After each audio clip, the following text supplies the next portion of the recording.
നമ്മൾ മലയാളികൾ മെഡിക്കൽ സ്റ്റോറുകളിൽ നിന്നും വാങ്ങിക്കഴിക്കുന്ന ഈ മരുന്നുകൾക്കുള്ളിൽ ചോക്കുപൊടിയോ ക്ലേപ്പൊടിയോ ഉണ്ടെന്ന് പറഞ്ഞാൽ നിങ്ങൾക്ക് വിശ്വസിക്കാതിരിക്കാൻ കഴിയുമോ? കേരളത്തിലെ 5 ജില്ലകളിൽ നിന്നായി പിടിച്ചെടുത്ത വ്യാജ മരുന്നുകളുടെ മൂല്യം ഏകദേശം 5.2 കോടി രൂപയാണ്.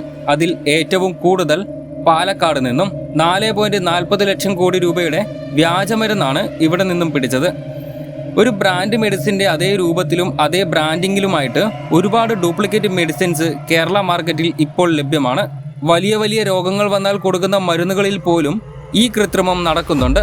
കേരളത്തിൽ ഇത്തരം ഇൻസ്പെക്ഷനുകൾ വളരെ കുറവാണ്. മാത്രവുമല്ല, ഇത് ഏതെങ്കിലും രീതിക്ക് പിടിക്കപ്പെട്ട് കഴിഞ്ഞാൽ തന്നെ അന്വേഷണവും ലാബ് റിപ്പോർട്ടുമൊക്കെ കഴിഞ്ഞ് വരുമ്പോഴേക്കും ആ ബാച്ച് മെഡിസിൻസ് ഒക്കെ ജനങ്ങൾ വാങ്ങി കഴിച്ചു കാണും. ഈ വീഡിയോ ഇത്തരം മരുന്നുണ്ടാക്കുന്ന ആരെങ്കിലും കാണുവാണെങ്കിൽ എന്റെ പൊന്നു ചേട്ടാ അല്ലെങ്കിൽ സാറേ, നാട്ടുകാരെ ഒമ്പിച്ച് തിന്ന് കൊഴുപ്പ് കൂട്ടുന്നതിന് നല്ലത്